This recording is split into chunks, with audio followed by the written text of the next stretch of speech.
Okay. Hello, everyone, and welcome to our very first wellness webinar for this year. Our goal for this year is really to have a wide variety of community members and speakers on to talk to us about all different areas of wellness. So things like physical wellness, emotional wellness, financial wellness.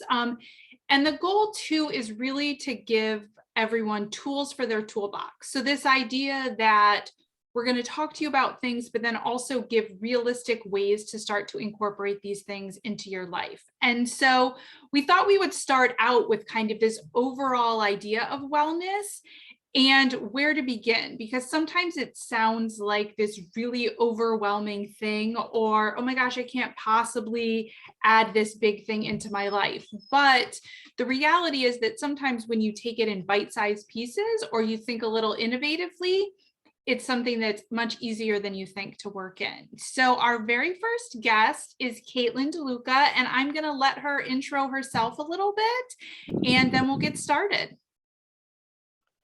Great. Thank you, Rory. Can everybody hear me okay? And just if everyone is able to maybe mute other than whoever's speaking, it'd just make it a little easier background wise. Take it away, Caitlin. Perfect. Okay. If my voice gets low, just let me know. I'm in my office here at the POB. So yeah, it's so nice to be here. Thank you so much for having me today. My name is Caitlin Scarlett Deluca. I'm a pediatric rheumatologist and a pediatric integrative medicine physician here at Upstate. And it's the integrative piece of what I do that kind of incorporates wellness, well-being, healthy lifestyle, health. And I thought I would talk a little bit about, where to start in that whole realm, because as caregivers, you are all so relied on, but I'm sure stressed out at times. It's very, very hard taking care of anybody who's sick. So these are just some tips. And if anybody wants a copy of the PowerPoint when we're done, I'm happy to mail it out. Or if you want Please get out, walk down to Dad. Bring me back to talk about more specific topics, that's fine too. I'm going to try to keep it at 20 to 30 minutes. So if I don't finish, maybe I'll come back and talk about more stuff because I like to talk. Okay, so why in particular do you all need just some conversation about wellness? Well, as I just alluded, you're caregivers, and being a caregiver can come with much stress, anxiety, and basically burnout, and you might not even realize it. So all of the things that you do and all of the, the different aspects of caring for somebody with a medical condition can cause all of these things listed here. So anxiety, unfortunately, depression. I'm sure you all have experienced much lack of sleep, running from appointment to appointment, or, to the hospital, to the lab, to wherever you may be. As a caregiver can definitely lead to changes in your diet, changes in healthy eating habits, disruption of a daytime and sometimes nighttime routine. I'm sure you've all experienced all of this, and all of these things impact your own wellness, and your own health. And that's not good, because you deserve to be healthy and well, and you're a caregiver. So you have to take care of yourself so you can take care of those around you, those that you're responsible for. So it's very important. So I like to just number through 5 things in a simple way that you could, start to embark on a journey of wellness for yourselves. So I think that an easy thing to start with is, figure out what you can control. What can you control? You cannot control so much of, I'm sure, what's going on with your child, or with your family, or with a parent, or whoever you're taking care of. You can't always control, what's going on medically and what needs to happen. But there are some things that you can control. What we eat, that's something that you can, try to wrap your head around, starting to control throughout the day. And also you can try to create routines around the crazy of life. It's hard, but if you start these little steps, it can evolve into, more control and more control. So I'll talk a little bit more about diet as we get a little further into this presentation.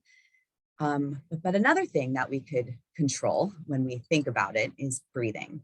So there are so many breathing techniques that I think are wonderful and helpful and good at different ages. I like something called heart breathing. There's something called square breathing. There's lots of different kinds of breathing techniques, but my favorite personally is called 4-7-8 breathing. And it's my favorite because I think it works so very well on myself, honestly, but as well as, on different patient populations. So I have even like 4-year-olds that do 4-7-8 breathing, or they practice 4-7-8 breathing and they can handle it. So what 4-7-8 breathing does, as well as some of these other breathing techs that you probably have heard of, it resets your nervous system. So in your nervous system, you have your central nervous system, which is your brain. And then you have your peripheral nervous system, which that's divided into 2 sets of nerves. So you have something called your sympathetic nerves. Those are your fight or flight nerves that, people often think about. Those are activated when you're stressed, when you're running on empty, when you're fleeing for your life. That's why they're called fight or flight. And they're the nerves that make you feel anxious and make your heart beat fast and make your palms sweaty and make your blood pressure elevate. And that's usually off balanced with the other side of your nervous system called your parasympathetic nervous system, which is your rest and digest nerves. Those nerves, when activated, calm you down, make you feel better, bring your heart rate down, bring your blood pressure down, let your body digest your food. And so when we're all stressed from anything in life, whether it's, taking care of somebody that's not doing well or having a stressful situation at work, there's so many different ways that you can be stressed. Your sympathetic nerves are firing. And in order to feel better and to calm your body down, it's good to balance by bringing up your parasympathetic nerves. And one way to do that is by breathing. And this breathing technique, 4-7-8, specifically does that through the stimulation of the vagus nerve. It calms you down and it calms your body down. So it's a very quick thing to do. Nobody needs to know you're doing it. It's breathing. And basically, this is a lot of information on just simple breathing, but it's basically taking a couple, deep breaths and then breathing through your nose for a count of 4, filling your belly and your rib cage up like a beach ball, holding it for a count of 7 seconds, and then out through your mouth for a count of 8. So it's 4 through your nose, hold 7, out through your mouth for a count of 8. And the more you practice this, the better your body's going to be at responding to it. So I often tell people, do a couple rounds of 4-7-8 breathing, either in the evening before you're going to bed or in the morning when you wake up in the morning as part of a routine to get your body used to this breathing technique, and then use it whenever you're in a stressful situation or, just need to calm yourself down. It's very, very helpful.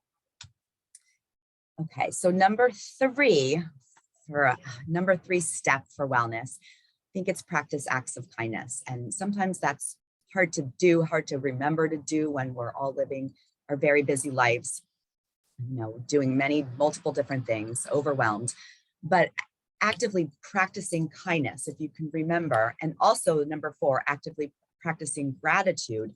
These both things actually cultivate positivity. So by doing these things, you will feel better. Your body will feel better. It might even calm down those sympathetic nerves by practicing kindness and practicing a little bit of gratitude. Such a simple thing. And number 5, exercise. Exercise is very important, and I'm very well aware that it's very, very hard to find time in life to incorporate this, especially on a daily basis.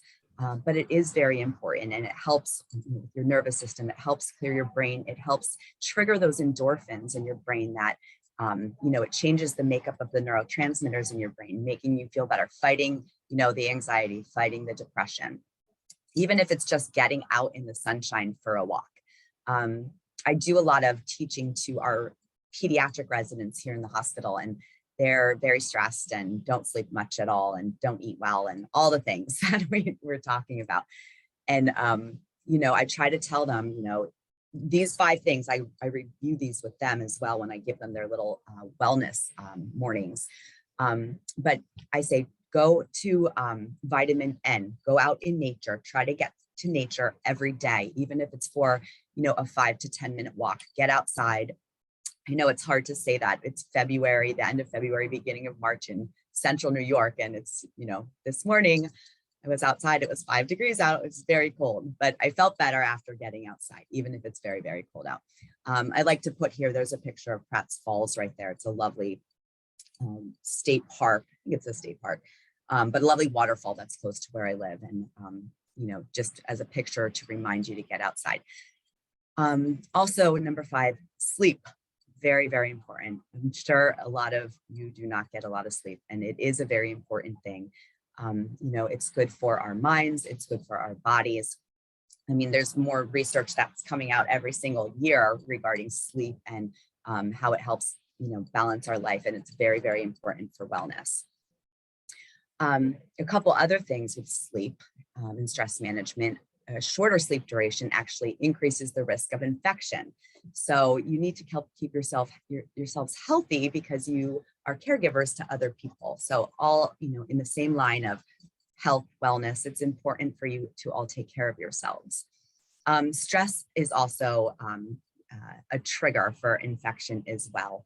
And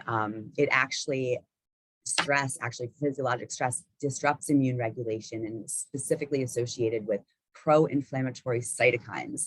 And that's the rheumatologist side of my brain that's coming out there because I deal with many autoimmune conditions and cytokine storms all the time, but they're not good. It's, inflammation in your body, and you could have downregulation of much other functioning with a cytokine storm. So sleep is important. Stress management is important. I know these things are hard to, think about incorporating into your daily routine, but, just go back to those 5 basic things. And even if it's like one that you focus on per day, I think that's a great starting point. And just to talk a little bit more in depth about these 5 different things. So diet, we talked a little bit about food. What can we control? We can control what we put in our body. That doesn't, always mean that, we're going to have a refrigerator full of like all the best foods in the world. But just something to think about when you reach for, whatever you're reaching for, whenever time of day that you can nourish your body. I'm a rheumatologist, and I like I just said, all my patients with autoimmune diseases, but also all my patients in the integrative world too. An anti-inflammatory approach to food is, I think, where we should have our heads at. And what does that mean? Well, there's a very complicated food pyramid right here in front of you. But I think that I think we all know what it means, without getting too granular. It means clean eating, healthy eating. Try to focus on the vegetables and the fruits and, healthy fats. So, fats in things such as extra virgin olive oil and healthy fishes and omega-3 fatty acids and things such as walnuts and flax seeds and hemp seeds. Whole foods basically. And I try to, teach this is good for, try to do this like 80% of the time.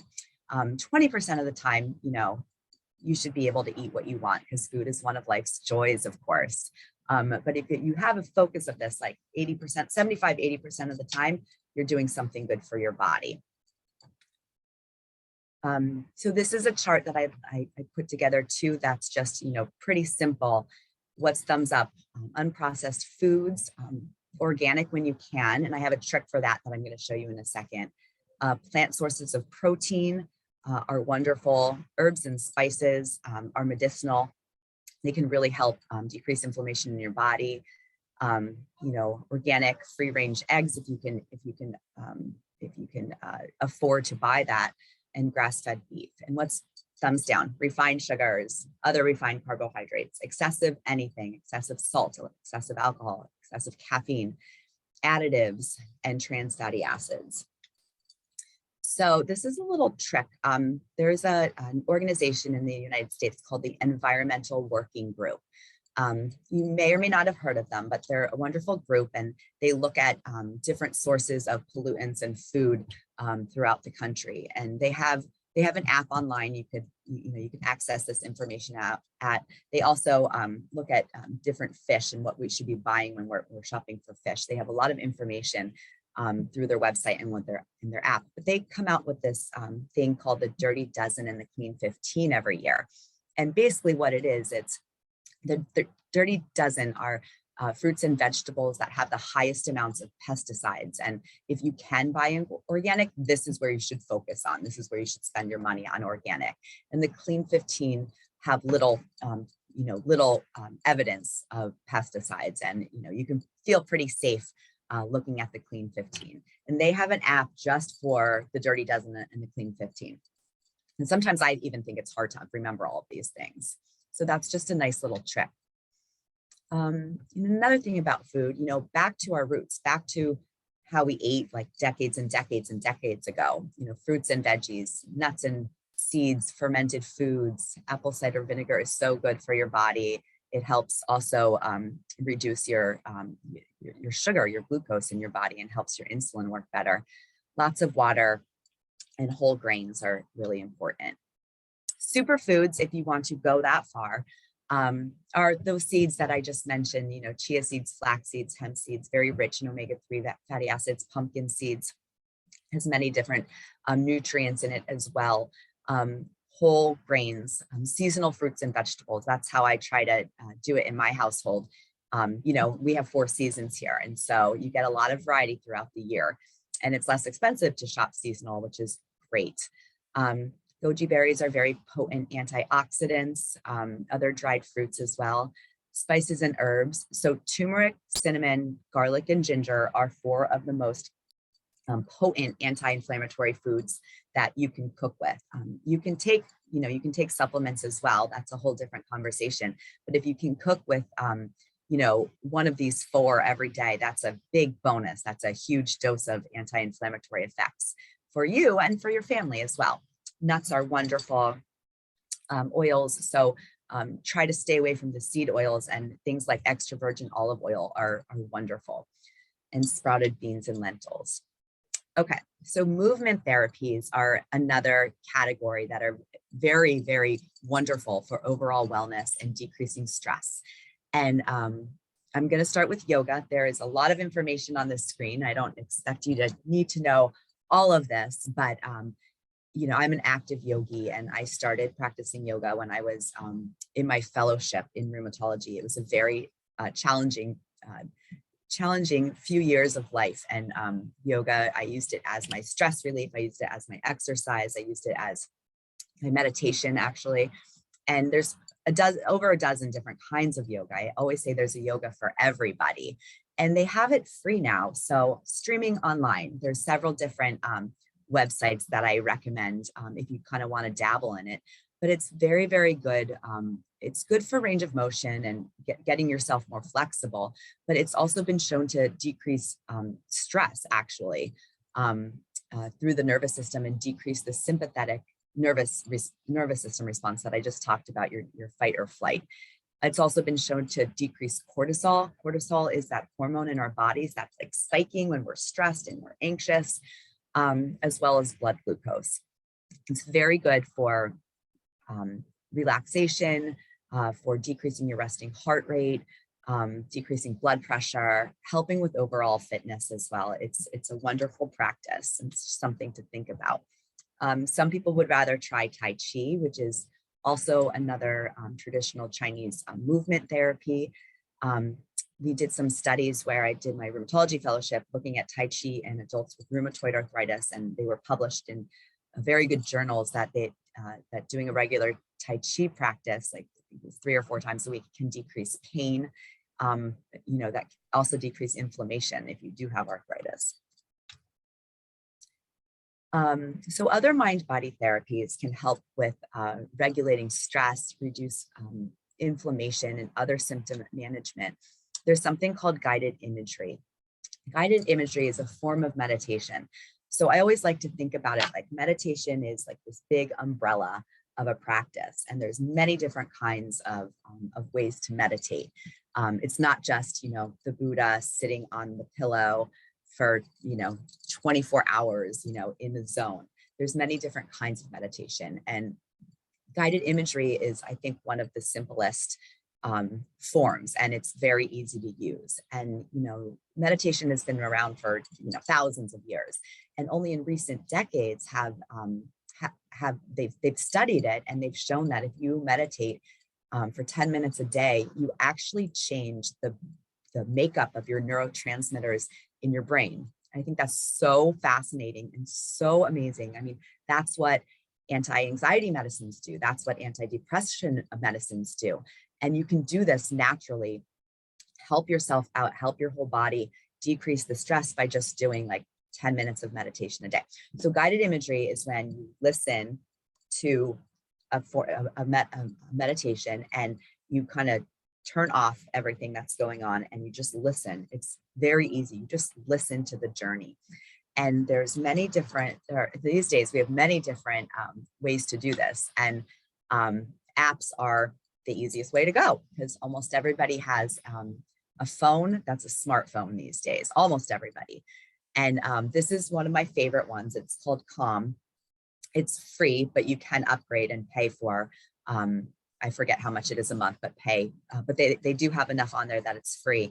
And it's amazing the different kind of meditations. They have meditations for children. They have meditations for that are more story-like for adults. There's meditations to help you sleep. There's meditations to help you wake up. And it's a really neat thing. It's just, I can't say more about guided imagery and just trying a little bit every day, 10 minutes. You deserve that, for yourselves, for your mind. There are several other apps that are great. Insight Timer is one. 10% Happier is another one. Headspace, I'm sure you've heard of Headspace, is another one. But they're all wonderful.